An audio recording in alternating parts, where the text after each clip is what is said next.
Aujourd'hui, on teste l'objectif Max de chez GoPro et c'est juste après le générique. A tout de suite.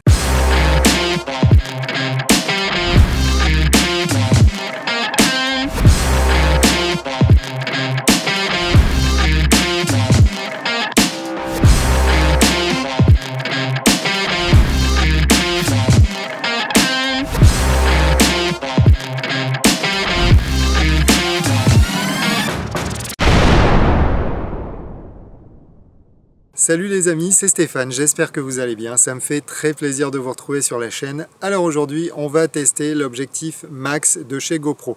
Alors qu'est-ce que c'est que cet objectif et à quoi il sert finalement? Donc cet objectif déjà, vous n'allez pouvoir le monter que sur une GoPro Hero 9 et cet objectif, il vient finalement de la GoPro Max, donc qui est une caméra 360, donc qui permet de filmer à 360 et cette caméra en interne, en plus de la 360, elle a directement la stabilisation, donc vous êtes toujours, l'horizon est toujours à plat, mis à part si vous lui demandez de faire autrement. Alors, ce qu'ils ont fait, GoPro, tout simplement, c'est qu'ils ont pris l'objectif et qu'ils ont décidé de le mettre sur la GoPro Hero 9. Et puis, ils ont intégré, donc, au niveau logiciel, une stabilisation qui permet aussi d'avoir toujours l'horizon à plat. Alors là, on n'est pas sur de la 360, mais par contre, ça permet toujours d'avoir l'horizon à plat. Alors, en FPV, vous allez me dire à quoi ça sert. Alors, si vous avez comme moi par exemple un Cinewoop, si vous faites du vol en extérieur et puis de temps en temps vous vous retrouvez à voler avec du vent de travers, un Cinewoop il est très sensible au vent de travers et vous allez être obligé de pencher votre machine pour compenser ce vent. Ce qui fait que quand vous allez en ligne droite, du coup votre image elle va être complètement penchée et c'est pas forcément super agréable à regarder.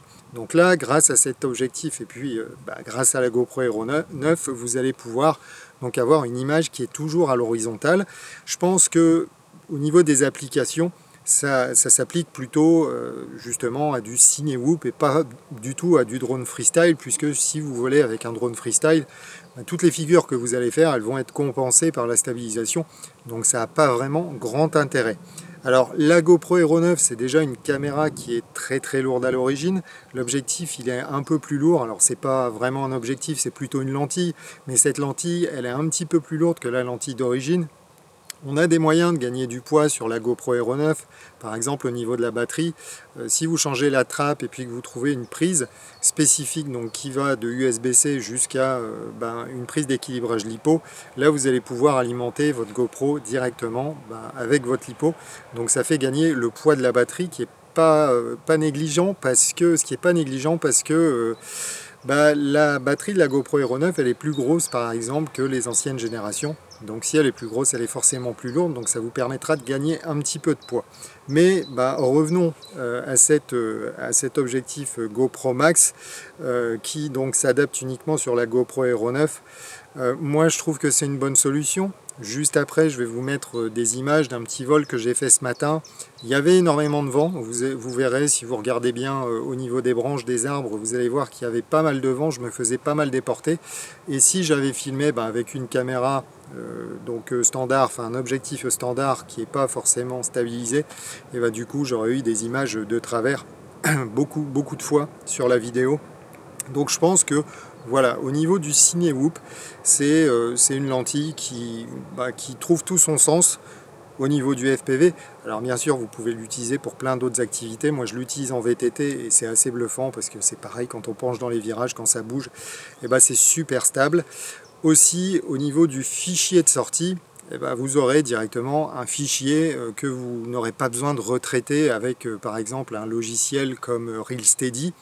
Ou essayer de remettre à l'horizontale sur votre logiciel de montage. Donc là vous aurez un fichier qui est directement exploitable. Donc pour les gens qui ne sont pas forcément calés et puis qui n'ont pas eu envie d'utiliser des logiciels comme RealSteady, ça peut aussi avoir son sens, sachant que RealSteady il a une option aussi pour remettre l'image à l'horizontale. Alors vous allez cropper dans l'image bien sûr, et c'est le cas aussi sur cette caméra, puisqu'elle est capable à l'origine de filmer en 5K, mais là vous allez vous retrouver avec un fichier qui est en 2,7K, donc on a moins de résolution, mais par contre on a cette stabilisation. Donc trêve de blabla, je vais vous montrer la vidéo et puis on se retrouve juste après pour faire la conclusion. A tout de suite.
Alors voilà, vous avez vu un petit peu les images que pouvait donner cet objectif max avec la GoPro Hero 9. Donc n'hésitez pas à me dire ce que vous en pensez dans les commentaires. Moi en tout cas, et puis en guise de conclusion, ce que je dirais c'est que c'est quand même assez pratique parce que ça évite d'avoir à restabiliser. Alors c'est pas de la stabilisation mais remettre plutôt à l'horizontale son image, et en plus ça stabilise le fichier directement. Donc après il y a des gens qui aiment ou qui n'aiment pas la stabilisation de chez GoPro. Moi c'est quelque chose que je trouve assez correct. Au moins il n'y a pas ces effets de zoom que vous avez souvent avec Real Steady par exemple. Alors après je sais qu'il faut ajuster dans les réglages, mais là on n'a vraiment pas de boulot. Là ce que je vous ai mis c'est le fichier brut directement sorti de la carte SD. Alors j'ai peut-être un peu retravaillé la colorimétrie, mais c'est tout ce que j'ai fait par rapport à cette vidéo.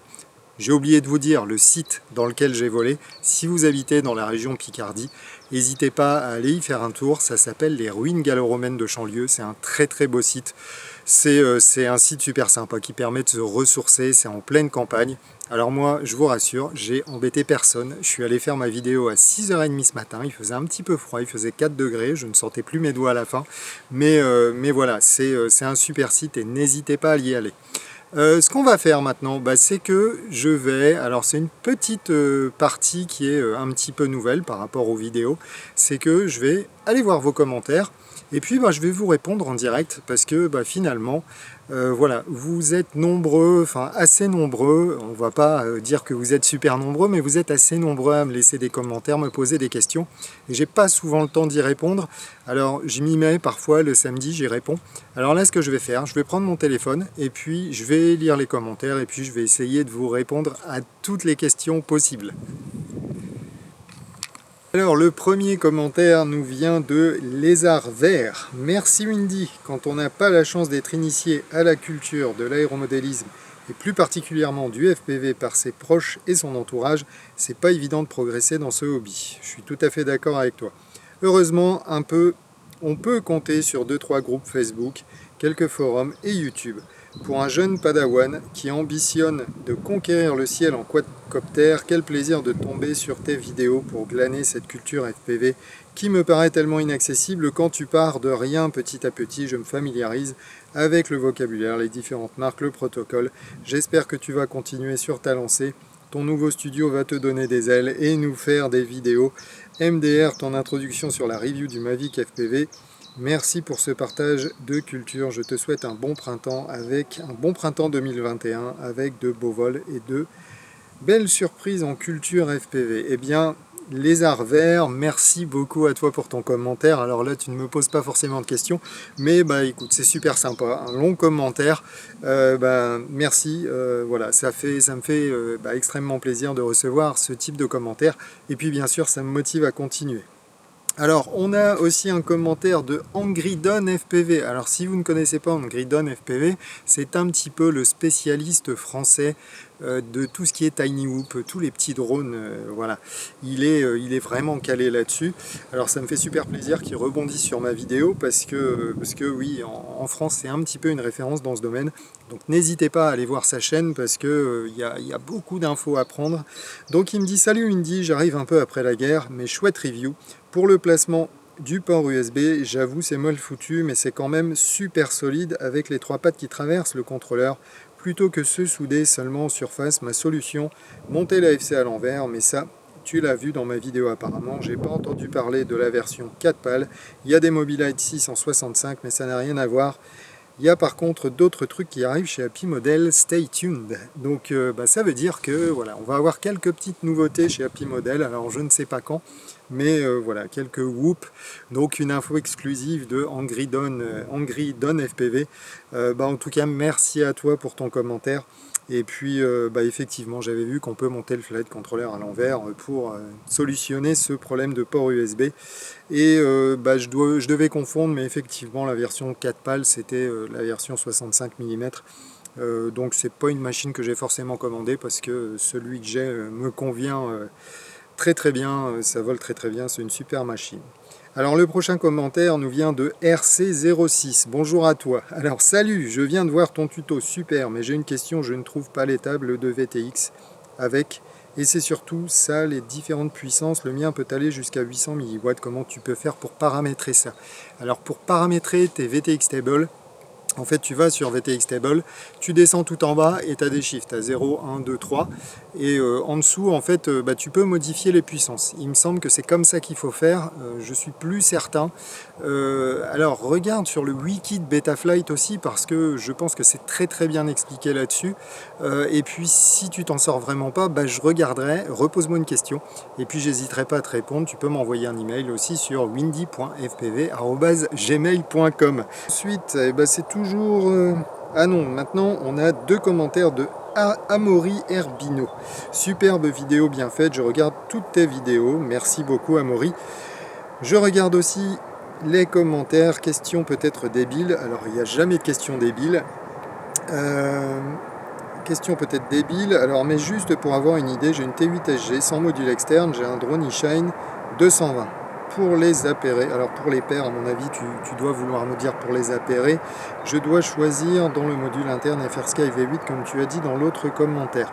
Alors, Amaury, malheureusement pour ton X220, je ne sais pas quel type de récepteur tu as intégré directement, donc il faudrait que, alors ou soit tu ouvres la top plate et puis tu regardes un petit peu, et puis tu vas peut-être trouver la référence, ou bien quand tu l'as commandé, regarde dans les caractéristiques, ce sera peut-être indiqué sur le site sur lequel tu l'as commandé. En général, ils mettent le type de récepteur, et puis là, du coup, tu pourras appairer avec le bon modèle, donc ça doit être du...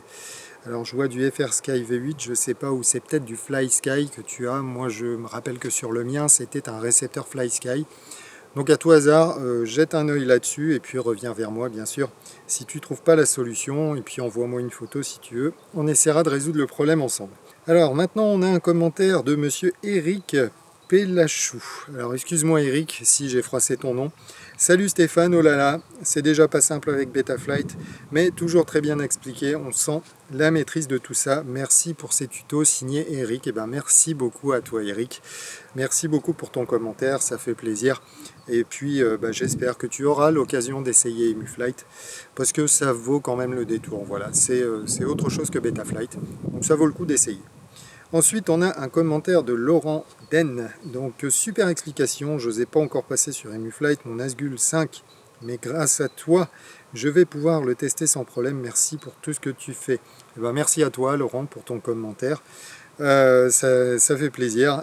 Et puis, écoute, bon vol avec ton Nazgul. Alors, ensuite, on a David Icobi. Salut, bonne vidéo. Moi je copie, je colle tous les paramètres du diff all. Alors on est sur la vidéo d'EmuFlight, donc il nous explique que David nous explique qu'il colle tous les paramètres du diff all, sauf ceux concernant les PIDs bien sûr. Comme ça, pas besoin de tout refaire dans toutes les pages. Tu as aussi oublié de préciser qu'on ne retrouve pas les tables VTX dans Emu. On est donc obligé de faire comme dans les anciennes versions de Betaflight, ce qui ne me gêne pas du tout, au contraire. En ce qui concerne les avantages de Emu par rapport à Beta, je n'arrive pas vraiment à avoir un avis. Donc pour moi c'est du kiff-kiff, j'ai 2 quads dans les deux. Alors effectivement, il y a des gens qui vont pas forcément sentir. Alors peut-être que quand ton niveau, voilà, je ne sais pas quel niveau tu as, j'en sais rien du tout. Je vais pas avoir la prétention de dire que j'ai un super niveau de vol, mais moi j'arrive un petit peu quand même à sentir la différence. Et je trouve que EmuFlight se rapproche plus du style de vol d'un Kiss. Alors on n'est pas sur un Kiss exactement, parce que là je vais m'attirer les foudres de certains, mais on se rapproche plus du feeling d'un Kiss que d'un Betaflight. Voilà, alors Betaflight se sont bien améliorés. Merci pour l'info. Si vous voulez, effectivement, vous pouvez copier le diff all, à l'exception des paramètres de PIDs, que là vous mettez un preset et puis ça fonctionne très très bien comme ça. Et puis, oui, les tables VTX, forcément, j'en ai pas parlé, puisque le drone sur lequel j'ai installé EmuFlight, il avait un Cadix Vista. Donc, forcément, on n'est plus du tout embêté avec ces histoires de VTX avec le Vista. Alors, ensuite, on a Hexagon FPV, qui me dit que pour ma vidéo donc sur EmuFlight, que la miniature est un peu spéciale, mais super vidéo, claire et utile. Oui, je voulais mettre un petit peu ma tête à la place d'une guêpe, parce que c'est le logo de Betaflight, et puis d'une autruche, parce que c'est le logo d'EmuFlight. Voilà, donc je me suis amusé à faire ça, ça m'a fait rire. Et puis voilà. Ensuite, Louis Lavaux qui me dit mon Phantom 2, je peux y remédier. Bah non Louis, tu vas pas pouvoir malheureusement installer EmuFlight sur ton Phantom. Donc il faudra peut-être acheter un drone FPV. Enfin, je pense que tu vas être obligé de le faire. Mais en tout cas, merci pour ton commentaire Louis. Ensuite, on a Tony Boudet. Super explication. J'aurais aimé savoir si le Mobilite 6 est bien. J'ai vu ta vidéo du 7, il me tente bien. Désolé si ça n'a rien à voir avec ta vidéo. Alors, justement, Tony, je t'invite à aller voir la page de Angry Dom. Je crois qu'il a essayé ce drone aussi, donc tu auras un avis un petit peu plus éclairé, à mon avis, sur le Mobilite 6. Ensuite, on a Yannick TY. Donc salut Yannick. Merci pour ce super tuto complet. J'ai beau repasser plusieurs fois le passage de vérification, je ne comprends pas bien. Si je mets on, il se passe quoi? Si je mets failsafe uniquement, il se passe quoi? Merci pour les infos. Alors oui, ce processus de vérification quand vous mettez ce fameux GPS Rescue. Alors en fait, dans un cas de figure, si vous le mettez sur off, il va pas faire, quand vous activez le GPS Rescue avec un interrupteur, il va pas faire toute une batterie de tests en fait, pour vérifier s'il peut activer son GPS Rescue. Donc il va revenir quoi qu'il arrive. Par contre, si vous activez cette option, alors si tu actives cette option, Yannick, le problème c'est que à chaque fois que tu vas faire donc, un GPS Rescue avec l'interrupteur, là, ce qui va se passer, si tu actives l'option, le drone, si dans un des paramètres, s'il y a un des paramètres qu'il est en train de vérifier qui ne lui plaît pas, alors je ne sais pas exactement quel type de paramètre il vérifie, mais s'il y en a un seul qui ne lui plaît pas, il va se désarmer, il va tomber du ciel. Donc c'est mieux, quand tu actives l'interrupteur GPS Rescue, de ne pas finalement cocher cette case pour activer cette vérification. Par contre, quoi qu'il arrive, s'il fait un fail-safe, donc là tu as une coupure entre ta radio et ton drone, il va faire cette vérification quoi qu'il arrive. Il n'y a pas de possibilité de l'empêcher. Et là, s'il y a un problème, effectivement, il risque de tomber aussi du ciel. Donc, avec l'interrupteur, n'active pas cette option. Quoi qu'il arrive, tu pourras reprendre les commandes si ça se passe mal. Tu désactives le GPS Rescue, tu reprends les commandes et puis tout ira bien. En tout cas, merci Yannick pour ton commentaire. Ensuite, on a Laurent Phil. Bonsoir, merci pour le tuto. Pourquoi en stage 2? Quelle différence entre le stage 1 et le stage 2? Merci à toi. Alors oui, on a deux stages en fait. Donc le premier stage, c'est un stage où en fait il va laisser un petit temps en fait entre le moment où il va vraiment activer son GPS Rescue. Si tu le laisses en stage 1, de toute façon tu ne peux pas activer le GPS Rescue en stage 1. Donc il y a un temps que tu choisis, alors je crois que c'est 4 centièmes de seconde ou 4 dixièmes de... Il me semble que c'est 4 dixièmes de seconde, où là il va dire ok j'ai un fail-safe mais pour l'instant il me reste encore 4 dixièmes de seconde pour m'activer, alors ou soit je passe en GPS Rescue, et puis ou soit le signal radio revient et là je continue à voler. Donc le stage 1 en fait c'est le premier stage où il va donner une chance quand même au flight controller de récupérer le signal avant d'activer son GPS Rescue ou bien un fail-safe, à savoir si tu n'as pas de GPS, coupure des moteurs et puis chute du drone. En général c'est ce qu'il faut faire en tout cas. Alors on a aussi Sébastien Joquet. Salut, en tout cas merci Laurent pour ton commentaire et puis j'espère que cette explication t'aura convenu. On a aussi donc un commentaire de Sébastien Joquet. Salut, tu as beaucoup de points communs avec ce que je cherche comme drone et style de pilotage. Je suis occupé à chercher un drone 5 pouces et j'hésite très fort entre celui-ci et le plus récent Daiaton Roma 5 F5. Je suppose que tu as aussi hésité, qu'en penses-tu du Roma pour du cinématique? Merci. Alors, le Roma F5 de chez Daiaton, je ne l'ai pas essayé, je ne sais pas pourquoi ils ne me l'ont pas envoyé, non je plaisante, en général j'achète toujours les produits, je ne suis pas sponsor, on ne m'a jamais contacté jusqu'à maintenant pour essayer des drones, mais en tout cas, écoute, le Roma je ne le connais pas, je ne sais pas ce que ça donne, il doit y avoir plein de vidéos qui pullulent. Après ça reste un drone de 5 pouces, c'est quasiment les mêmes machines, alors peut-être que le Roma, de ce qu'on disait, était un peu plus qualitatif en qualité de fabrication, tout ça. Peut-être que le carbone est aussi de meilleure qualité, parce que j'ai aussi entendu des personnes dire que la machine que j'avais essayée Au niveau du carbone, il n'était pas extraordinaire. Alors bon, moi j'ai pas eu de gros crash, donc je saurais pas vous dire. Mais en gros, on m'a dit ouais, le carbone c'est de la merde. Donc bah écoute, on verra au prochain crash. Je pense qu'ils se valent tous les deux. Après, moi ce que je trouve d'intéressant sur le mien, c'est que celui-là, en fait, il est très très léger, il est vraiment super léger. Donc pour faire du long range, ça peut être bien aussi, parce que plus tu es léger, plus moins tu vas consommer d'ampères sur ta batterie, et plus tu as possibilité de faire des longs vols. Donc voilà, moi c'est pour ça que j'avais choisi celui-là en tout cas. Et l'Euroma, j'avais pas trop regardé, je t'avouerai. Mais bon, je pense que c'est aussi une bonne machine. Diatone, ils ont une bonne réputation quand même. Ensuite, on a Black Sheep qui me dit merci beaucoup pour ce tuto. Et bien, merci à toi. Et on a Lézard Vert qui me dit merci Windy, Dieu sait qu'on se pose des questions. Bah oui, on se pose des questions et on est ravis de tomber sur les tutos, sur tes tutos et ceux de David. Alors, David Zoari, bien sûr. Alors, David, si tu me regardes, salut. Je te passe un gros bonjour, j'espère qu'on se reverra un de ces quatre après cette période de confinement Covid. Et puis passe le bonjour à Vincent, bien sûr aussi. Voilà, il me dit calme, didactique, on engrange l'essentiel. On se sent moins con, merci. Et bah écoute, je suis très heureux que tu te sentes moins bête par rapport à mes vidéos. Très content que ça te plaise en tout cas. Écoute, voilà, si tu as des questions, n'hésite pas. Ensuite, on a Eagle Wings 13. Salut, très bon tuto, un abonné de plus. Merci à toi, merci à toi. Alors n'oubliez pas de vous abonner bien sûr à la chaîne. Et puis après, écoutez, on en a quelques-uns. Alors je vais pas tous les faire parce que ça va faire une vidéo de 2 heures sinon. Mais voilà, je remercie David Icobi, Aurélien Pauillac, Uncle Fly qui met souvent des commentaires, Christopher, Armageddon aussi qui met souvent des commentaires. Merci à toi Armageddon qui me remercie sur les tutos, Vincent Gossoin. Voilà, beaucoup de personnes, je suis vraiment très heureux. Au jour d'aujourd'hui, on est à 2320 abonnés, donc c'est quand même pas mal. Ça monte tout doucement. Donc écoutez, voilà, je me répète, mais je suis super content. C'est vraiment génial et puis merci pour tous vos commentaires, ça me fait vraiment très très plaisir. Donc voilà, écoutez, cette vidéo, je vais y arriver, cette vidéo est terminée, j'espère qu'elle vous aura plu. Si c'est le cas, comme d'habitude, n'hésitez pas à mettre un petit pouce, un petit commentaire, et puis bien sûr, abonnez-vous à la chaîne, c'est important, abonnez-vous à la chaîne.